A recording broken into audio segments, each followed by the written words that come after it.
নমস্কাৰ মোৰ কিচেনলৈ আপোনালোক সকলোকে স্বাগতম জনাইছোঁ। আজি মই কৃষ্ণ কচুৰ লগত মিছা মাছৰ ভাজি বনোৱা আপোনালোকক দেখুৱাম। তাৰ বাবে প্ৰথমে এয়া কৃষ্ণ কচু ডাণ্ডি সহ ইয়াৰ পাতটো মই পেলাই দিম, দেখুৱাম পিছত আপোনালোকক। ইয়াৰ বাবে আমাক প্ৰয়োজন হ'ব 3টা কেঁচা পিঁয়াজ, অলপমান আদা দুডোখৰ, কেইফুটামান নহৰু, এয়া জালুকৰ গুড়া, কেঁচা জলকীয়া, শুকান জলকীয়া কেইটামান, ধনিয়া পাউডাৰ, জিৰা পাউডাৰ, 2টা পকা জলকীয়া, জলকীয়াৰ গুড়া আৰু হালধি গুড়া। কচুৰ ঠাৰিবোৰ মই এনেকৈ গছৰ পৰা কাটি আনিলোঁ, ফ্ৰেছ সুন্দৰকৈ কাটি আনিছিলোঁ। ইয়াৰ পাতবোৰ মই পেলাই দিম, ইমানখিনিতে কাটি কাটি সকলোৰে পাতবোৰ এনেধৰণে পেলাই দিলোঁ। এতিয়া মোটা অংশটো আমি ৰাখি দিলোঁ আৰু আগটো কাটি পেলাই দিলোঁ। ধুই লৈ ঠিক ইমানখিনিতে আকৌ কাটি পেলাই দিলোঁ।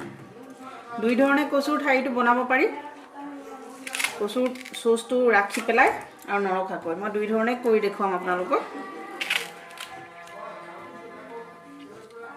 কিছুমানে কচুৰ চচটো থাকিলে খাই ভাল পায় আৰু কিছুমানে নাথাকিলে ভাল পায়। ঠিক এই ধৰণে কচুৰ ঠাৰিডাল কাটি ল'লোঁ আৰু সৰু সৰু পিচ কৰি ল'লে কাটিবলৈ সুবিধা হয়। এনেধৰণে সৰু সৰু পিচ কৰি ল'লোঁ। কাটি লোৱা কচুৰ টুকুৰাখিনি মই এই কাপৰ 1.5 কাপ পানীৰে পানী দিলোঁ, পানী দি সিজাই ল'ম, ভালকৈ সিজি যোৱাকৈ সিজাই ল'ম। তাতে অকণমান নিমখ দি দিম, 1/4 চামুচৰ আধা চামুচ নিমখ মই ইয়াৰ ওপৰত দি দিম। দি কচুখিনি ঠিক এনেধৰণে লৰচৰ কৰি সিজি নোযোৱালৈকে গেছত সিজাই ল'ম। এটা কথা লক্ষ্য ৰাখিব, নহৰুখিনি বাকলি গুচাব নালাগে। বাকলিয়ে চাকলিয়ে নহৰুখিনি ঠিক এনেকৈ ফুটিয়াই লৈ নহৰুখিনি তাৰ লগত আদা, শুকান জলকীয়া আৰু কেঁচা জলকীয়া একেলগে মিক্সাৰ গ্ৰাইণ্ডাৰ পিহি ল'ম।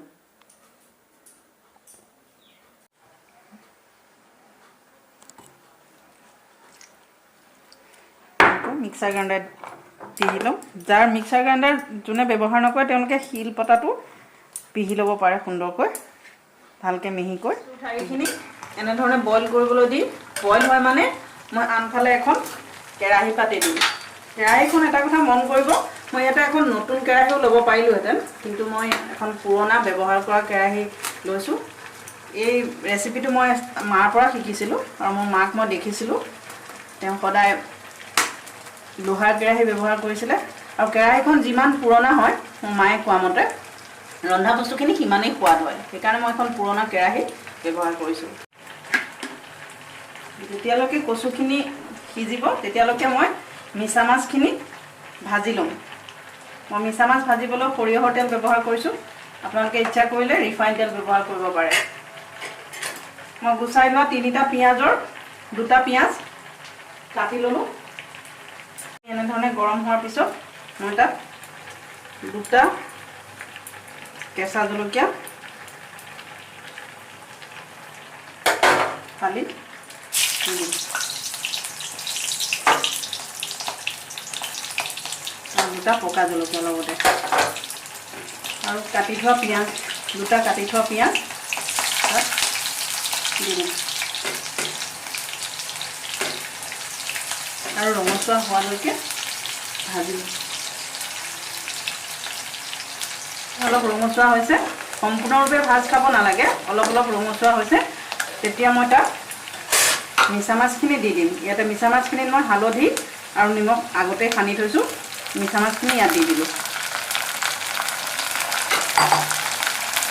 মিছা মাছখিনি দিয়াৰ পিছত তাত মই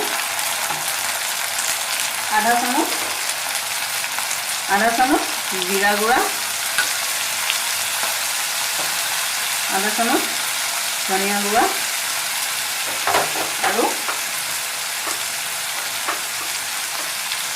খুব কম পৰিমাণে জলকীয়া গুড়া দি দিলোঁ। দিয়াৰ পিছত মই মিঠা মাছখিনি ভাজি ল'ম এনেকৈ।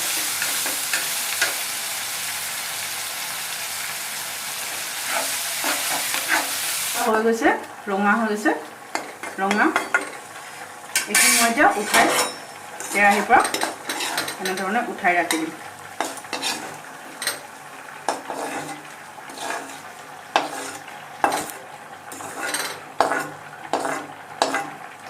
কেৰাহীৰ পৰা উঠাই ৰাখি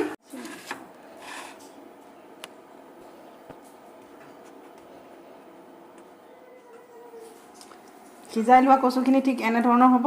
এইখিনি মই সিজাই ল'লোঁ। তে ইয়াৰ বাবে ব্যৱহাৰ কৰা মছলা আপোনালোকক দেখুৱাইছোঁ। অলপ আগতে মই মিক্সিত যি পিচি লৈছিলোঁ আদা, নহৰু, কেঁচা জলকীয়া আৰু শুকান জলকীয়া, এয়া। তাৰ লগত মই অকণমান হালধি পাউডাৰ। হালধি পাউডাৰটো মন ৰাখিব, কিয়নো আমি মাছতো হালধি ইতিমধ্যে দিছিলোঁ, গতিকে বৰ বেছিকৈ নিদিব। অকণমান আধা চামুচ জলকীয়াৰ গুড়ি। ইতিমধ্যে মাছ ভাজোঁতেও আমি জলকীয়া গুড়ি যিহেতু ব্যৱহাৰ কৰিছিলোঁ, গতিকে বেছিকৈ নিদিওঁ। 1 চামুচ জিৰা গুড়ি, 1 চাহ চামুচ জিৰা গুড়ি আৰু 1 চাহ চামুচ ধনিয়া গুড়ি। এই গোটেই মছলাখিনি অকণমান পানীৰে সৈতে মিলাই ল'ম। অকণমান পানীৰে সৈতে মছলাখিনি ঠিক এনেধৰণে মিলাই ল'ম। অকণমান পানী দিম আৰু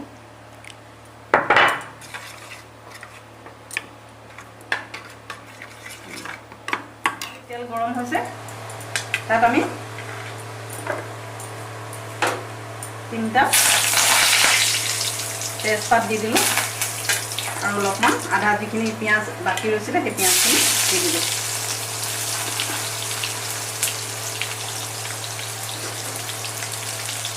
ডাৰ্ক ব্ৰাউন হোৱালৈকে, অলপ ৰঙচুৱা হোৱালৈকে ভাজি থাকিম পিঁয়াজখিনি।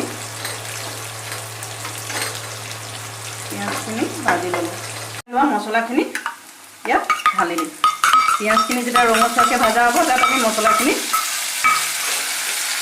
কেৰাহীত ঢালি ভাজিম।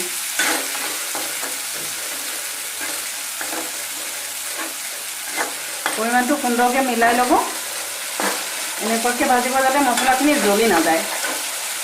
মছলাখিনি জ্বলি নোযোৱাকৈ ভাজি থাকিম। দাইলৰ প্ৰয়োজন হ'লে আপোনালোকে অকণমান পানী দি দিব পাৰে। মই পানী নিদিওঁ, কিন্তু অলৰেডি মই পানী দিছোঁ জোখমতে। আপোনালোকে ভাজোঁতে যদি মছলাখিনি লাগি যায়, তেতিয়াহ'লে অকণমান পানী দি ল'ব পাৰে।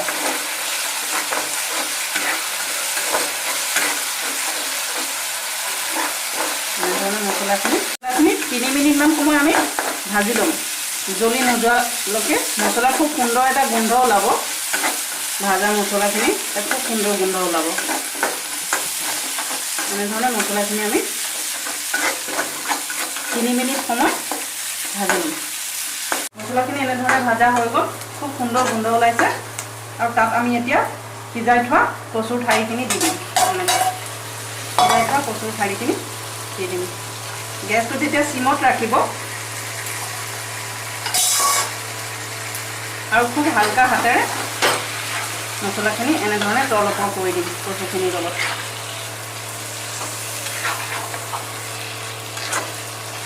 এনেধৰণে তল ওপৰ কৰি দিম।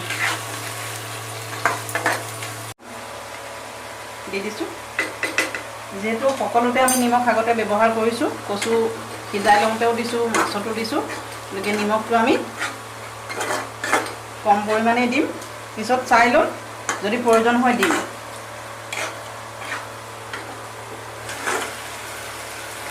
নিমখটো আপোনালোকে নিজৰ সোৱাদ অনুযায়ী দিব। কিছুমানে নিমখটো অকণ বেছি হ'লে ভাল পায় আৰু কিছুমানে কম, গতিকে তেওঁলোকৰ নিজৰ সোৱাদ অনুযায়ী নিমখটো চাই লৈ দিলেই হ'ল, নিজৰ আন্দাজ মতে। মছলাখিনি মিহলোৱাৰ পিছত কচুৰ ঠাৰিখিনি ঠিক দেখিবলৈ এনেধৰণৰ হ'ব। ইতিমধ্যে মছলাখিনি কচুৰ ঠাৰিখিনিয়ে লৈ লৈছে। আমি 3-4 মিনিটমান সময় সিমত গেছটো ৰাখি এনেধৰণে সিজিব দিম মছলাখিনি মিহলি হ'ব দিম ভালকৈ কচুখিনি মছলাৰ লগত মিহলাওঁতে আমি এটা কথা খুব ধ্যান দিব লাগিব খুব জোৰে জোৰে যাতে নিহিলাওঁ কাৰণ কচুখিনি খুব বেছি পৰিমাণে গলি গ'লে দেখিবলৈ আৰু খাবলৈ ইমানটা ভাল নহয় সোৱাদ একে থাকিব কিন্তু দেখিবলৈ ইমানটা ভাল নহ'ব গতিকে আমি হিলাওঁতে যেতিয়া আমি লৰাম খুব সাৱধানে হালকা হালকা হাতেৰে লৰাম খুব জোৰে জোৰে নলৰাম হৈ গৈছে খুব সুন্দৰকৈ আমি ইয়াত ভাজি থোৱা মিছা মাছখিনি ইয়াত দি দিম এতিয়া এনেধৰণে ভাজি থোৱা মিছা মাছখিনি ইয়াত দি দিম মিছা মাছখিনি দি তাৰ ওপৰত আমি যি জালুকৰ গুড়ি লৈছিলোঁ জালুকৰ গুড়িখিনি ছটিয়াই দিম জালুকৰ গুড়ি ছটিওৱাৰ পিছত আমি আকৌ কচুখিনিৰ লগত মিঠা মাছখিনি এনেধৰণে মিহলাই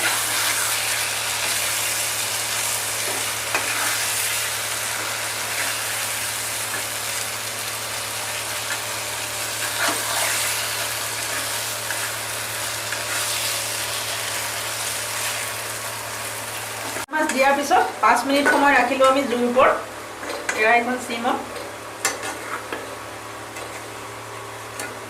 তাৰপিছত এয়া আমাৰ ভাজি হৈ গ'ল 5 মিনিট পিছত আমি কেৰাহীৰ পৰা নমাই দিম